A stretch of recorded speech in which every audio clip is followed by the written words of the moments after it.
Good morning, students. In maths exercise 4.1, we will do the 6th question. From the following basket of numbers, choose the pair of composite numbers. हमें ये एक basket में कुछ numbers लिखे हुए हैं, इसमें से हमने कंपोजिट नंबर्स चूज़ करने हैं। तो हमने यहाँ बताने हैं कंपोजिट नंबर। कंपोजिट नंबर्स वो होते हैं जिसके दो से ज़्यादा फैक्टर्स बनते हैं। प्राइम नंबर में हमने क्या पढ़ा था, जिसके 2 ही फैक्टर्स होते हैं, लेकिन कंपोजिट में 2 से ज़्यादा फैक्टर्स बनते हैं, मतलब अपने और 1 के अलावा वो और टेबल्स में भी आता है। चलिए स्टार्ट करते हैं। सबसे पहले है 83। अब 83 तो ओड नंबर है, ये प्राइम नंबर है क्योंकि ये किसी भी टेबल में नहीं आता। उसके बाद 69 कंपोजिट नंबर है क्योंकि ये 6 से डिवाइड हो जाता है, 1 से भी डिवाइड हो जाता है, 69 से भी, तो इसके 2 से ज़्यादा फैक्टर्स हैं, तो इसलिए ये है कंपोजिट नंबर।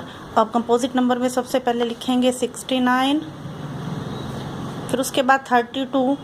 ये भी कंपोजिट नंबर है क्योंकि ये 2 से भी डिवाइड होता है, 4 से भी डिवाइड होता है, 1 से भी होता है, 32 से भी होता है, तो इसके 2 से ज़्यादा फैक्टर्स हैं, तो यहाँ पर हो गया 32।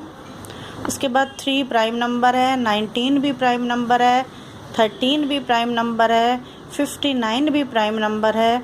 उसके बाद है 60 जो है ये हमारा कंपोजिट नंबर है क्योंकि इसके 2 से ज़्यादा फैक्टर्स बनते हैं। 37 भी प्राइम नंबर है। उसके बाद है कंपोजिट नंबर 42। 67 भी प्राइम है, 31 भी प्राइम है। उसके बाद कंपोजिट नंबर है 27। उसके बाद है 12 भी कंपोजिट नंबर है। 89 प्राइम नंबर है और 15 भी कंपोजिट नंबर है। उसके बाद 43 और 23 ये सारे प्राइम नंबर्स हैं। तो हमारे कंपोजिट नंबर्स बने 69, 32, 60, 42, 27, 12 एंड 15। उसके बाद हम करेंगे एक्सरसाइज 4.2।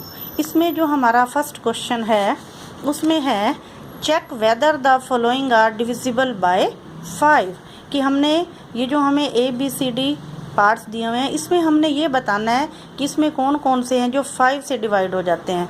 तो 5 की डिविजिबिलिटी की क्या रूल है, उसका रूल है कि यूनिट प्लेस पर या तो 0 हो या 5 हो। यूनिट प्लेस डिजिट 0 और 5। अब यूनिट प्लेस ये है, वंस प्लेस को हम यूनिट प्लेस भी कहते हैं। जो हम 1, 10, 100, 1000 लिखते हैं, जो उसमें 1 है ये यूनिट प्लेस है। तो यहाँ पर 1 है, इट मीन्स ये 5 से डिविजिबल नहीं है क्योंकि यहाँ पर या तो 0 होना चाहिए या 5।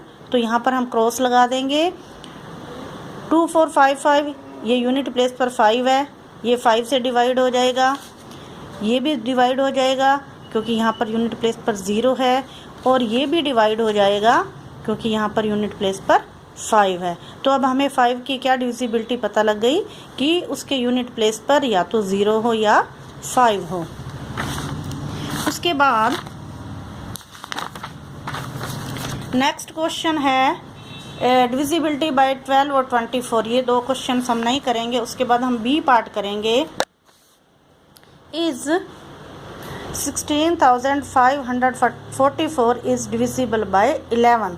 अब हमने 11 की डिविजिबिलिटी बतानी है कि हमें कैसे पता चलेगा कि ये 11 से डिविजिबल है। अगर हम इसको 11 से डिवाइड करके देखेंगे और इसका रिमाइंडर 0 आएगा तो इट मीन्स ये 11 से डिविजिबल है। बट उससे पहले हमें इसके रूल पता होना चाहिए। इसका रूल ये है, if the difference between sum of digits at odd places and even places is either 0 or a multiple of 11, कि इसके odd places पर और even places को सम को प्लस करके, उन डिजिट को प्लस करके अगर उनका डिफरेंस या तो 0 आता है या 11 आता है तो इट मीन्स वो 11 से डिविजिबल हैं। अब देखिए जैसे ये है 16,544। अब हम इसका प्लेस कैसे दिखेंगे, जो फर्स्ट है ये है ओड, ये ओड है, सेकंड इवन है, थर्ड फिर ओड है, फोर्थ इवन है और फिफ्थ ओड है। ओड वो होते हैं जो 2 से डिवाइड नहीं होते, वो ओड होते हैं, और जो 2 से डिवाइड हो जाते हैं वो इवन होते हैं। तो अब हम सबसे पहले इसके ओड प्लेसेस पर जो डिजिट है उसका हम सम निकालेंगे। ओड प्लेस पर एक 1 है, एक 5 है, एक 4 है। अब हम इन तीनों को प्लस करेंगे, यहाँ पर लिख लेंगे odd places digits.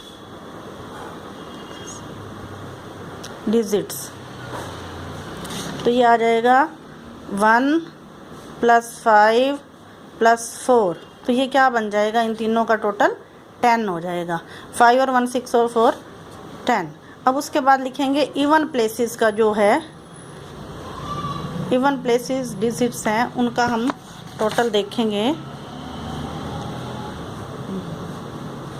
Even place पर है 2 और 4।